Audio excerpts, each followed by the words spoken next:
Europe 1, les pieds dans le plat. L'histoire vraie ou pas de Pierre Bellemare. Alors la voici, cette histoire. Ah oui. Après avoir occupé les fonctions de numéro 2 du Parti communiste de la ville de Canton, Lai Yu est nommé à 54 ans chef du gouvernement de l'île de Hainan, au sud de la Chine. En 1985, au terme d'une enquête, il est arrêté pour corruption aggravée.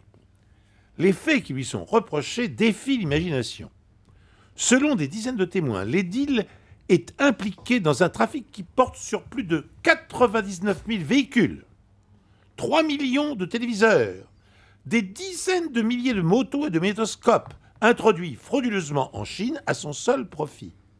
Une escroquerie dont le montant dépasse le milliard de dollars. Devant le tribunal, Lai Yu se défend sans grande conviction en dépit de la gravité des faits. Et la condamnation tombe, confiscation de tous ses biens, prison à vie, dont 20 ans dans un camp de travaux forcés. Oula. Ça a bien mis la pêche, ça. Ah oui, ça nous a reboosté. Ça. Voilà, alors là, Et après, on me reproche de plomber l'ambiance de temps en temps. Mais là, Voilà. là, ce sont des histoires de Pierre Bellemare. Ah oui. Il faut que ça soit édifiant, sinon Nana, ça va pas. Nana, Mais non, mais c'est énorme. vous avez entendu l'histoire de Pierre? Oui, je l'ai attendu. Non, elle est à côté de moi. Là. Je l'ai attendu. Non, mais Là, prendre un café, hein, Nana. je signale, Nana entend très bien. Elle entend très très bien. C'était une façon de parler. Nana, est-ce que vous y croyez à l'histoire de Pierre Bellemare? Mais non, ce qu'il veut dire, c'est vous avez entendu l'histoire de Pierre? C'est ça. C'est ça. Oui, alors, merci Nana. pour le mime. Hein, bordel. Nana. La seule chose, je n'ai pas compris l'année. C'était quelle année? Alors, je vais vous le dire. Oui, oui, c'est ça. 85. Lai Yu, comment ça s'appelle? 85. 85. Lai Yu. Ah oui. Vous y croyez à cette histoire ou pas? Ça pouvait être vrai, parce que c'est des pays rudes où les choses se passent très mal. Mais... Bah, peut-être il aurait aussi tué, le jeté dans les rats, ou je ne sais pas qu'ils font d'habitude. Oui. Et c'était la prison plutôt. J'ai pas cette version-là, mais c'est Oui, possible. Valérie Bellaïm. Oui, non, j'y crois, la corruption, tout ça, pourquoi Voilà, pas. c'est Oui, ça, j'y ouais. crois, j'y crois. Il était convaincant aujourd'hui, Pierre. Guimier. Non, moi j'y crois totalement, mais effectivement, je pensais que la chute, ça serait la peine de mort pure et simple, puisque Voilà, on justement. n'hésite pas à liquider C'est un peu ce décevant, genre de t'as raison. personnages. Non, non, c'est pas ce que je veux dire.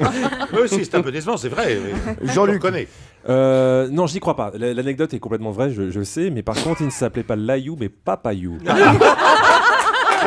Est-ce que son histoire était vraie ou fausse? C'est une histoire qui nous a fait froid dans le dos, encore une fois, hein, Pierre.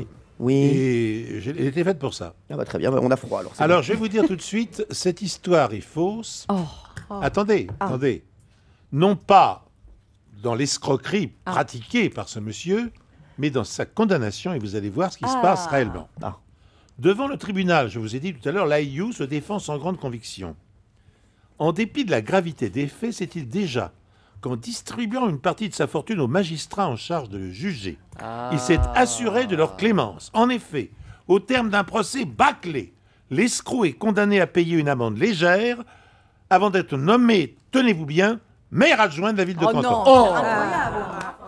Bravo, Pierre. Bravo, un coup de théâtre.